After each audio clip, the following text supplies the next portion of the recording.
Social media ਤੇ ਤੁਸੀਂ ਉਹ ਦੇਖ ਰਹੇ ਜੇ ਜਿੱਥੋਂ ਤੱਕ ਕੈਮਰਾ ਜਾਂਦਾ, ਜਿੱਥੋਂ ਤੱਕ ਨਿਗਾਹ ਜਾਂਦੀ ਆ। ਪਰ ਕਿਤੇ ਸੋਚ ਕੇ ਵੇਖਿਓ ਕਿ ਉਸ ਹੜ੍ਹ ਦੇ ਵਿੱਚ ਜਿੱਥੇ ਤੱਕ ਅਜੇ ਕੈਮਰੇ ਦੀ ਅੱਖ ਨਹੀਂ ਗਈ, ਅਜੇ ਤੱਕ ਉਹ ਲੋਕ ਪਾਣੀ ਦੇ ਵਿੱਚ ਬੈਠੇ ਨੇ, ਘਰਾਂ ਦੀਆਂ ਛੱਤਾਂ ਤੇ ਬੈਠੇ ਆ। ਹੁਣ ਹਾਲਾਤ ਇਹ ਬਣੇ ਆ ਕਿ ਜਿਹੜਾ ਝੋਨਾ ਸੀ ਉਹ ਪਾਣੀ ਦੇ ਵਿੱਚ ਸੜਨ ਲਿਆ। ਬੜੀ ਮੰਦੀ ਹਾਲਤ ਆ। ਹੁਣ ਬਿਮਾਰੀਆਂ ਪੈਦਾ ਹੋਣੀਆਂ ਵਾ। ਰਾਵੀ ਦੇ ਕੰਢੇ ਤੇ 5-5 6-6 ਫੁੱਟ ਰੇਤ ਚੜ ਗਈ ਆ। ਇਹ ਹਾਲਾਤ ਬਣ ਗਏ ਪੰਜਾਬ ਦੇ ਵਿੱਚ ਕਈਆਂ ਪਰਿਵਾਰਾਂ ਦੇ ਕਿ ਜਿਨ੍ਹਾਂ ਜ਼ਿੰਦਗੀ 'ਚ ਬੋਤਲ ਪਾਣੀ ਵਾਲੀ ਨਹੀਂ ਪੀਤੀ, ਉਹਨਾਂ ਦੇ ਘਰ 100-100 ਪੇਟੀ ਪਾਣੀ ਦੀ ਪਈ ਆ। ਕਿਉਂਕਿ ਲੁੱਟ ਖਸੁੱਟ ਜਿਹੜੀ ਆ, ਸੇਵਾ ਵਾਲਿਆਂ ਨੂੰ ਸੇਵਾ ਦੇ ਚਾਅ ਚੜ੍ਹੇ ਆ ਤੇ ਲੁੱਟ ਵਾਲਿਆਂ ਨੂੰ ਲੁੱਟ ਖਸੁੱਟ ਦੇ ਚਾਅ ਚੜ੍ਹੇ ਨੇ। ਸ਼ਬਰ ਛਤਰ ਤਖਤ ਦੇ ਮਾਲਕ ਧੰਨ ਧੰਨ ਸ਼੍ਰੀ ਗੁਰੂ ਗ੍ਰੰਥ ਸਾਹਿਬ ਜੀ ਦੀ ਨਿੱਕੀ ਤੇ ਪਵਿੱਤਰ ਗੋਦ ਦਾ ਆਨੰਦ ਮਾਰੇ ਗੁਰੂ ਪਿਆਰੀ ਸਾਧ ਸੰਗਤ ਜੀ। ਆਓ ਦਸਮ ਪਿਤਾ ਧੰਨ ਧੰਨ ਸ਼੍ਰੀ ਗੁਰੂ ਗੋਬਿੰਦ ਸਿੰਘ ਜੀ ਦੀ ਦਿੱਤੀ ਫਤਿਹ ਦੇ ਨਾਲ ਸਾਂਝ ਪਾਈਏ। ਕੋਈ ਵੀ ਰਸਨਾ ਵਾਂਝੀ ਨਾ ਰਹੇ। ਬੁਲਾਓ ਫਤਿਹ। ਵਾਹਿਗੁਰੂ ਜੀ ਕਾ ਖਾਲਸਾ, ਵਾਹਿਗੁਰੂ ਜੀ ਕੀ ਫਤਿਹ।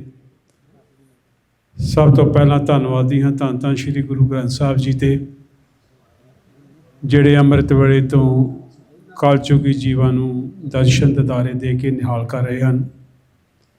ਕੋਟਨ ਕੋਟ ਧੰਨਵਾਦ ਹੈ ਧੰਨ ਧੰਨ ਸ਼੍ਰੀ ਗੁਰੂ ਗ੍ਰੰਥ ਸਾਹਿਬ ਜੀ ਦਾ। ਜਿਸ ਮਰਨੇ ਤੇ ਜਗ ਡਰੇ ਮੇਰੇ ਮਨ ਆਨੰਦ, ਮਰਨੇ ਤੇ ਹੀ ਪਾਈਏ ਪੂਰਨ ਪਰਮਾਨੰਦ। ਅੱਜ ਸਮੂਹ ਪੰਥਕ ਜਥੇਬੰਦੀਆਂ ਤੇ ਗੁਰਦੁਆਰੇ ਸਿੱਖ ਸੋਸਾਇਟੀ ਦੀ ਪ੍ਰਬੰਧਕ ਕਮੇਟੀ ਦੇ ਸਹਿਯੋਗ ਨਾਲ ਸ਼ਹੀਦੀ ਦਿਹਾੜਾ ਭਾਈ ਦਿਲਾਵਰ ਸਿੰਘ ਜੀ ਬੱਬਰ, ਭਾਈ ਜਸਵੰਤ ਸਿੰਘ ਜੀ ਖਾਲੜਾ,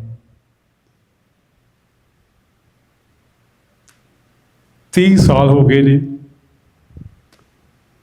ਆਪਾਂ ਸਾਰਿਆਂ ਨੂੰ ਭਲੀ ਭਾਂਤ ਇਹਨਾਂ ਦੀ ਜੀਵਨੀ ਬਾਰੇ, ਇਹਨਾਂ ਦੀ ਸ਼ਹਾਦਤ ਬਾਰੇ ਪਤਾ ਵਾ। ਇਹ ਜਿਹੜੀਆਂ ਜਥੇਬੰਦੀਆਂ ਅੱਗੇ ਲੱਗ ਕੇ ਇਹਨਾਂ ਦਿਨਾਂ ਨੂੰ ਮਨਾਉਂਦੀਆਂ, ਉਹ ਵਧਾਈ ਦੇ ਪਾਤਰ ਨੇ। ਜਿਸ ਤਰ੍ਹਾਂ ਗੁਰਬਾਣੀ 'ਚ ਲਿਖਿਆ, ਸਾਹਿਬ ਮੇਰਾ ਨੀਤ ਨਵਾਂ ਸਦਾ ਸਦਾ ਦਤਾਰ। ਜਦੋਂ ਜਦੋਂ ਇਹਨਾਂ ਸ਼ਹੀਦਾਂ ਨੂੰ ਯਾਦ ਕਰਾਂਗੇ, ਸਾਨੂੰ ਅੱਜ ਦੀ ਗੱਲ ਲੱਗਦੀ ਆ, ਕੱਲ੍ਹ ਦੀ ਗੱਲ ਲੱਗਦੀ ਆ। ਖਾਲਸਾ ਜੀ, ਇਹ ਜਥੇਬੰਦੀਆਂ ਇਹ ਦਿਹਾੜੇ ਤਾਂ ਮਨਾਉਂਦੀਆਂ ਵਾ ਕਿ ਸਾਨੂੰ ਭੁੱਲ ਨਾ ਜਾਵੇ ਕਿ ਸਾਡੇ ਨਾਲ ਕੀ ਹੋਇਆ ਸੀ ਤੇ ਕਿਸ ਤਰ੍ਹਾਂ ਸਾਡੇ ਸਿੰਘਾਂ ਨੇ ਤਲੀ ਤੇ ਜਾਨ ਰੱਖ ਕੇ ਚੰਡੀਗੜ੍ਹ ਦੀਆਂ ਗਲੀਆਂ ਦੇ ਵਿੱਚ, ਜਿਸ ਤਰ੍ਹਾਂ ਸਤਿਕਾਰਯੋਗ ਗਿਆਨੀ ਧਰਮਵੀਰ ਸਿੰਘ ਜੀ ਦੱਸ ਕੇ ਗਏ ਨੇ, ਇਹ ਖਾਲਸਾ ਜੀ ਕਹਿ ਦੇਣਾ ਸੌਖਾ ਪਰ ਬੜਾ ਔਖਾ ਵਾ ਜਦੋਂ ਇਹ ਫੈਸਲਾ ਕਰਨਾ ਹੋਵੇ ਤੇ ਉਹ ਸਿੰਘ ਸਾਡੇ ਟਾਸਾਂ ਪਾਉਂਦੇ ਹਨ ਕਿ ਨਹੀਂ, ਇਹ ਜ਼ਿੰਮੇਵਾਰੀ ਮੈਂ ਲੈਣੀ ਤੇ ਮੈਂ ਲੈਣੀ ਹੈ। ਪਿਛਲੇ ਦਿਨੀ ਵੀ ਮੈਂ ਬੇਨਤੀ ਕੀਤੀ ਸੀ ਇਸੇ ਸਟੇਜ ਤੋਂ ਕਿ 31 ਅਗਸਤ ਜਿਹੜਾ ਵਾ, ਭਾਵੇਂ ਕਿ ਜਿੰਨਾ ਸਾਡੀ ਕੌਮ ਦਾ ਘਾਣ ਕੀਤਾ ਗਿਆ ਉਹਦਾ ਬਦਲਾ ਤਾਂ ਨਹੀਂ ਲਿਆ ਜਾ ਸਕਦਾ ਇੱਕ ਬੰਦੇ ਨੂੰ ਸੋਧਣ ਦੇ ਵਿੱਚ, ਪਰ ਬੜਾ ਵੱਡਾ ਯੋਗਦਾਨ ਆ। ਆਉਣ ਵਾਲੀਆਂ ਨਸਲਾਂ ਨੂੰ ਇੱਕ ਮੈਸੇਜ ਆ ਕਿ ਜਦੋਂ ਕਦੇ ਵੀ ਇਹਨਾਂ ਦੇ ਨਾਲ ਪੰਗਾ ਲੈਣਾ, ਆਪਣਾ ਸੋਚ ਸਮਝ ਕੇ ਲਿਓ। ਜੂਨ 84 ਦਾ ਬਦਲਾ 31 ਅਕਤੂਬਰ ਨੂੰ ਲਿਆ ਗਿਆ ਤੇ ਮੁੜ ਕੇ 31 ਅਗਸਤ ਵੀ ਆਈ। ਇਹ ਸਿੰਘ ਭਾਜੀਆਂ ਮੋੜਨਾ ਜਾਣਦੇ ਆ। ਖਾਲਸਾ ਜੀ, ਭਾਗਾਂ ਵਾਲੇ ਆ ਤੁਸੀਂ। 2% ਹੋ ਕੇ ਵੀ ਦੁਸ਼ਮਣ ਦੀ ਅੱਖ ਦੇ ਵਿੱਚ ਰੜਕਦੇ ਜੇ, ਇਹ ਛੋਟੀ ਗੱਲ ਨਹੀਂ ਗੀ।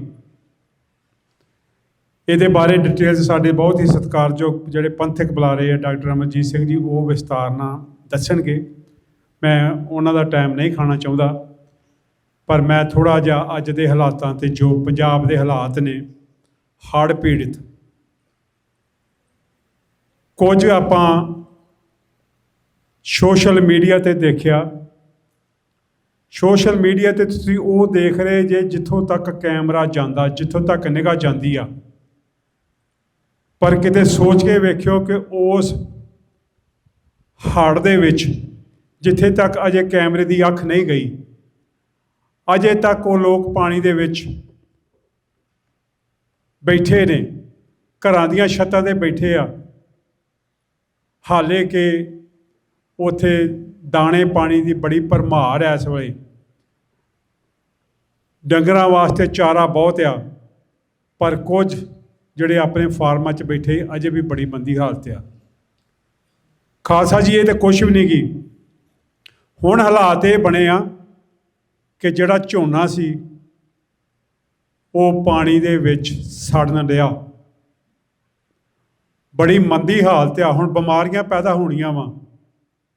ਰਾਵੀ ਦੇ ਕੰਢੇ ਤੇ 5-5, 6-6 ਫੁੱਟ ਰੇਤ ਚੜ੍ਹ ਗਈ ਆ। ਜਦੋਂ ਉਹਨਾਂ ਲੋਕਾਂ ਨੇ ਆਪਣੀਆਂ ਜ਼ਮੀਨਾਂ ਵੱਲ ਝਾਤੀ ਮਾਰਨੀ ਆ, ਆਪਣੇ ਮਾਲ ਡੰਗਰ ਵੱਲ ਝਾਤੀ ਮਾਰਨੀ ਆ, ਉਦੋਂ ਉਹਨਾਂ ਲੋਕਾਂ ਦਾ ਦਿਲ ਪੁੱਛਿਆ ਜਾਣਦਾ। ਅੱਜ ਜੇ ਅਸਲੀ ਲੋੜ ਹੈ, ਕਿਉਂਕਿ ਜਦੋਂ ਪ੍ਰਸ਼ਾਦੇ ਦੀ ਲੋੜ ਸੀ ਤੇ ਉੱਥੋਂ ਪੰਜਾਬ ਵਾਲਿਆਂ ਨੇ ਪੰਜਾਬ ਵਾਲਿਆਂ ਦੀ ਬਹੁਤ ਹੈਲਪ ਕੀਤੀ, ਪਰ ਜੋ ਹੁਣ ਵੱਡਾ ਨੁਕਸਾਨ ਆ ਉਹ ਇਕੱਲੇ ਪੰਜਾਬ ਵਾਸਤੇ ਝੱਲਣਾ ਬਹੁਤ ਔਖਾ। NRI ਵੀਰ ਜਿਹੜੇ ਆ ਪੂਰੇ ਸੰਸਾਰ ਦੇ ਵਿੱਚ ਵਸਣ ਰਹੇ ਨੇ। 2000 ਦੇ ਕਰੀਬ ਪਿੰਡ ਆ।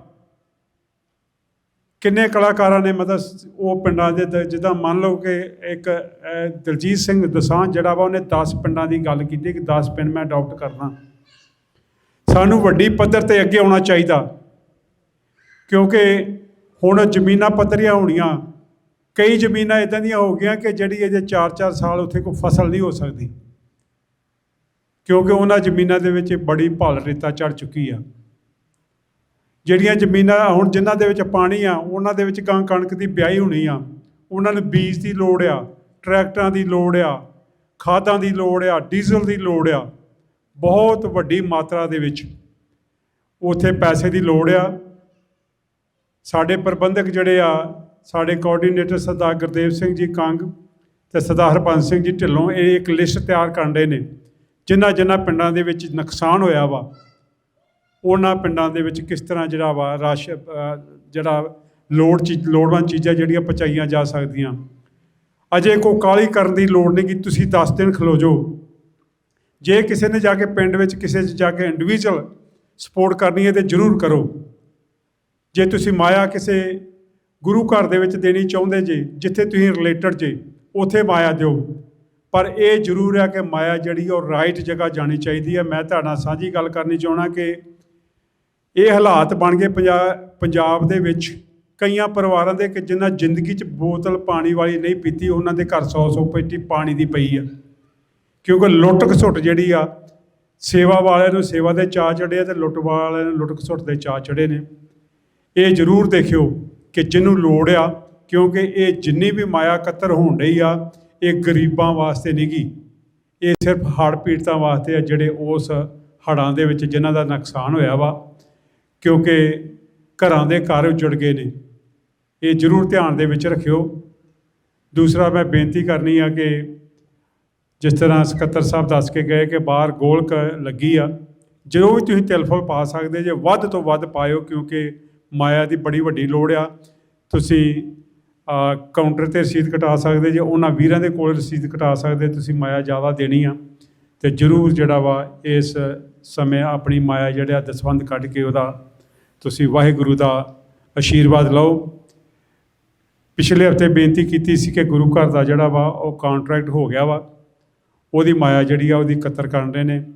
ਤੁਸੀਂ ਜ਼ਰੂਰ ਕਹੋਗੇ ਕਿ ਇਹ ਕਮੇਟੀ ਵਾਲੇ ਆ ਜਦੋਂ ਵੀ ਬੋਲਦੇ ਆ ਮਾਇਆ ਦੀ ਗੱਲ ਕਰਦੇ ਆ, ਬਿਲਕੁਲ ਤੁਹਾਡੀ ਮਾਇਆ ਦੇ ਨਾਲ ਹੀ ਸਾਰੇ ਕਾਰਜ ਚੱਲਦੇ ਆ, ਤੁਹਾਡੇ ਦਸਵੰਧ ਨਾਲ ਕਾਰਜ ਚੱਲਦੇ ਆ, ਕਿਉਂਕਿ ਸਾਨੂੰ ਕੋਈ ਸਿਟੀ ਵੱਲੋਂ ਫੰਡ ਨਹੀਂ ਗਾ ਆਉਂਦਾ। ਜਿੰਨੇ ਵੀ ਗੁਰੂ ਘਰ ਦੇ ਕੰਮ ਆ, ਜਿੰਨੀਆਂ ਵੀ ਪ੍ਰਾਪਰਟੀਆਂ ਗੁਰੂ ਘਰ ਲੈਂਦਾ ਵਾ, ਸਿਰਫ ਤੁਹਾਡੀ ਮਾਇਆ ਦੇ ਨਾਲ ਚੱਲਦੇ ਆ।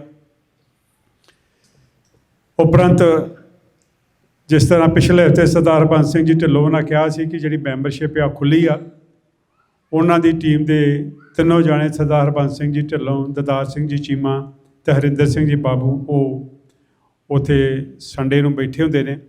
ਸੋ ਮੈਂ ਬੇਨਤੀ ਕਰੂੰਗਾ ਕਿ ਜਿਹੜੀ ਮੈਂਬਰਸ਼ਿਪ ਆ ਉਹ 30 ਸਤੰਬਰ ਤੱਕ ਖੁੱਲ੍ਹੀ ਆ। ਤੁਸੀਂ ਉੱਥੋਂ ਆਪਣੇ ਫਾਰਮ ਲੈ ਕੇ ਜ਼ਰੂਰ ਆਪਣੀ ਮੈਂਬਰਸ਼ਿਪ ਕੰਪਲੀਟ ਕਰੋ। ਚੇਤੇ ਰੱਖਿਓ ਕਿ ਕਿਸੇ ਨੂੰ ਕੋਈ 50 ਜਾਂ 100 ਜਾਂ 500 ਫਾਰਮ ਨਹੀਂ ਗਾ ਮਿਲਣਾ। ਹਰ ਬੰਦਾ ਜਿਹੜਾ ਵਾ ਆਪਣਾ ਫਾਰਮ ਲੈ ਕੇ ਆਪਣਾ ਫਾਰਮ ਜਮ੍ਹਾਂ ਕਰਾਵੇ।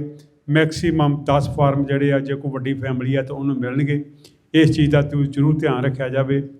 ਮੈਂ ਸਮਾਂ ਜ਼ਿਆਦਾ ਲੈ ਗਿਆ ਵਾਂ, ਸੋ ਇੱਕ ਬੇਨਤੀ ਹੋਰ ਜ਼ਰੂਰੀ ਆ ਕਿ ਜਿਨ੍ਹਾਂ ਵੀਰਾਂ ਨੇ ਉਸ ਏਰੀਏ ਦੇ ਵਿੱਚ ਠੇਕੇ 'ਤੇ ਜ਼ਮੀਨ ਲਈ ਸੀ, 50-50, 60-60 ਹਜ਼ਾਰ, 70-70 ਹਜ਼ਾਰ ਠੇਕਾ ਵਾ, ਜਿਨ੍ਹਾਂ ਦੀ ਜ਼ਮੀਨ ਜਾਂ ਤੁਹਾਡੇ ਕਿਸੇ ਰਿਸ਼ਤੇਦਾਰ ਦੀ ਜ਼ਮੀਨ ਉਸ ਏਰੀਏ 'ਚ ਆਈ ਨੇ, ਉਹਨਾਂ ਨੂੰ ਕਿਉਂ ਕਿ ਇਸ ਟਾਈਮ ਉਹਨਾਂ 'ਤੇ ਤਰਸ ਜ਼ਰੂਰ ਕਰਨ, ਕਿਉਂਕਿ ਜਦ ਜ਼ਮੀਨ ਹੀ ਨਹੀਂ ਰਹੀ, ਕੋਈ ਫਸਲ ਹੀ ਨਹੀਂ ਰਹੀ, ਤੇ ਠੇਕਾ ਉਹਨਾਂ ਵਿਚਾਰਿਆਂ ਕਿੱਥੋਂ ਦੇਣਾ, ਕਿਉਂਕਿ ਇਹ ਵੀ ਇੱਕ ਕਿੱਲ ਕਰਨ ਵਾਲੀ ਗੱਲ ਆ।